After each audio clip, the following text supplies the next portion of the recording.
Ja näin on Näköradiohavin kuvausryhmä siirtynyt mökkiolosuhteisiin tänne Pikkusyötteen rinteen varrelle. Ja täältä kuuluu radiosta ryttyääni. Mitä täällä tapahtuu? No, tässä vorkitaan Digital Mode Clubin tällaista 24 tunnin kilpailua. OH8 Faara on meidän kutsuna, eli OH8 Aarnen asemalta tai käyttämä kontestikutsuja. Sitä nyt käytetään näissä kilpailussa yleensä sitten. Esittelepä itsesi. No, Marko Juuso, OH8 Kalle Vihtori Yrjö tuosta Oulun Liipeltä Limingosta. Ja, lupa saatu vuonna 1993 ja näihin ryttyhommiin hassahtanut tässä muutama vuosi sitten vähän enämpi. Ja on tullut käyttöä kisoja Ahvenanmaata pikkuhetko. Jaha, sieltä taisi tulla automaattinen vastaus. Mielenkiintoista tämä rytyn eli radioteletypen liikennöinti on muuttunut aika paljon viimeisten 20 vuoden aikana. Silloin kun ensimmäisen kerran näin ryttyasemaa vorkittaessa, niin näin semmoisen kolisevan Siemensin kaukokirjoittimen, joka oli kiinni hyvin isokokoisessa modemissa ja oikein oskiloskoopit ja kaikki käytössä, jolla asiat tehtiin, mutta nykyään kaikki onnistuu tietokoneohjelmalla. Kerro vähän tästä ohjelmaa, mitä sä käytät.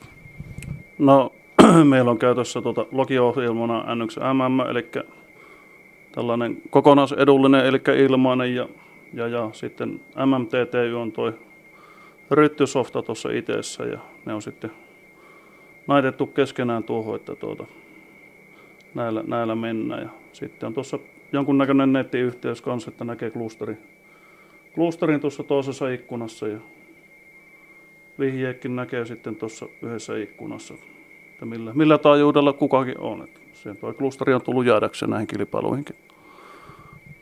Se on nykyään laillinen apuväline.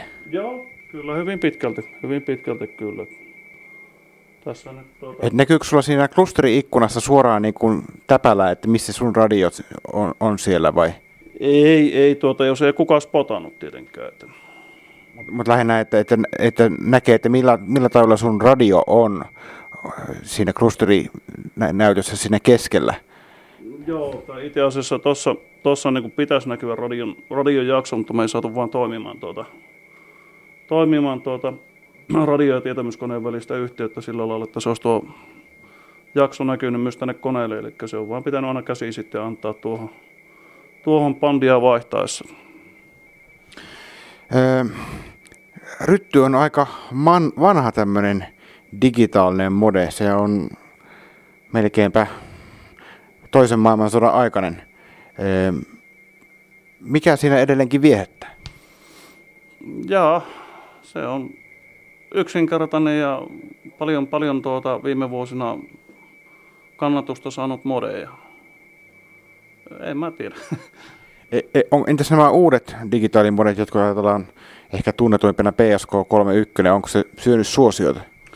No en mä tiedä edes suosiota syönyt, mutta ainakin mitä itse olen sitä vähän vorkkinut, niin näkyy olevan enämpi tällainen vähän niin kuin vanhempien amatöörien käyttämä mode, että hyvin usein kun mitä on vasta-asemia tullut ja siellä on iät ja muut kerrottu miltei kengän numeroa myöten, niin harvemmin ikävä kyllä nuorempia tapaa siellä.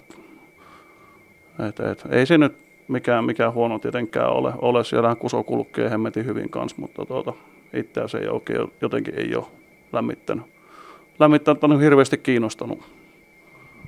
Eli sulla on menossa itse asiassa, onko näin, että sä kuuntelet jotain toista jaksoa ja sitten lähetät jollakin toisella jaksolla vai? Eikä kun ihan samalla jaksolla simplexinä mennään tällä kertaa, että näissä harvemmin splittiä ajetaan kuitenkin näissä kilpailussa, etenkin tämmöisessä pikkukilpailussa, niin ei juurikaan. Miten usein ryttykilpailuja on verrattuna perinteisiin kilpailuihin? Tarkoitat varmaan CVSSP-kilpailuja kaiketi. Kyllä. Niitähän on ripoteltu pitkin vuotta, että olisiko niitä joku 15 kisaa ainakin parikymmentä kisaa vuodessa näitä ryttykisojakin, että joka viikonlopullehan tahtoo sopia aina joku kisa jollekin modelle, että ei taida semmoista viikonloppua enää löytyä, milloin ei kilpailuja pidettäisi. Mikä on teidän tiimin kilpailutaktiikka? Puhutaan yleensä ainakin puhekilpailulla ja CV-kilpailussa kaikenlaisista erityyppisistä kilpailutaktiikoista. Eroaako digitaalimodeillinen kilpailutaktiikat jotenkin puhetyöskentelystä? On vaikea sanoa, mä oon noita Fone-kontesteja workkinut aika vähän mutta no ei tässä sitä huudetaan pandille yleisö ja näin niin kuin pienempänä asemana niin yleisö se häätyy sitten käydä blokkailemassa lähinnä ja nyt sitten tässä innostui huutaa ihan CQT jonkun kun se on tuossa saanutkin peräti että ei tämä nyt ihan huonosti mennä, mutta paremminkin olisi voinut mennä. Tämä kusotahti vaikuttaa aika rauhalliselta tässä. Kyllä, niin se tekee. Täällä on huonot kelit, fluksi-indeksi on 66, joka on, taitaa olla niin alhainen, että en ole nähnyt sitten kuin viimeksi. Ja pilkkuja ei yhtään. Että siinäpä ne on ainekset, ja sitten käytetään tuommoista lanka-antennia, joka on matalalla ja ainoastaan radio oma teho, että ei näillä kuulle niitä. Onko ryttykisoissa olemassa tämmöisiä kontestereita, jotka ajavat koko bändin kerralla johonkin DSP-häkkyrään ja saavat sieltä dekoodattuna kaikkien bändin taajuuksien asemat ja pystyvät lukemaan niitä jollakin tämmöisellä näytöllä? Onko tämmöistä jo ollut havaittuna? Kai se nyt joku sellaistakin ehkä on kehittänyt, mutta minun tietääkseni se on aika hankala ehkä toteuttaa. Että siinä kuitenkin kuunnellaan onko tämä nyt 170 Hz toi väli tuossa, niin sitä nyt pitäisi yrittää saada kuunneltua ja dekoodattua sitten niin se voi teettää vähän töitä, mutta on tämmöisiä niinku single operator 2 radio-asemia tai jopa 3 radio-asemiakin olemassa. Joillekin se sitten tapahtuu se workkiminen niinku yhtä aikaa kahdellakin radiolla ja kusutahti on sitä myötä sitten toki aika moinenkin jopa. PSK-31 maailmassa ja CV-puolellahan on tämmöisiä, jotka ainakin sen yhden basebandin kerralla, mikä sulla on se normaali kapea puhebändi, niin sen dekoodaa kaikki kusot.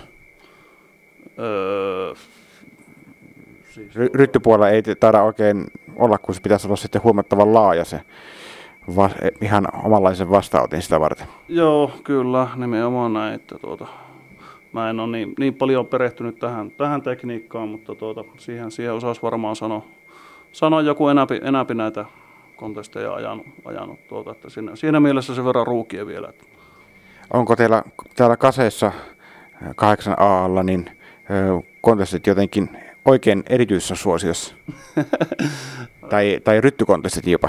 No joo, en mä tee itse 8A-kuonkan puheenjohtajana tietenkin yrittänyt vähän tuoda paremmin esille leireillä esimerkiksi ja nytkin on tuossa kuukauden päästä meillä on Koppanassa Kerhon leiri ja sattuupa sinne tuommoinen pikkuinen ryttykisakin sille ajanjaksolle, että todennäköisesti sieltä taas sitten päristellään pikkasen, että kyllähän sen kieltämättä vähän aktiviteettia on tuonut, kun tässä on itsekin tähän lähtenyt mukaan ja sitten erehtynyt mainittamaan muutamille paikallisille hameille, että tämmöinenkin mode on olemassa ja tämmöisiä kilpailuja käydään, niin kyllä siitä ihan ilokseni on useampikin hamitoveri niin kuin kiinnostunut aika tavallakin jopa.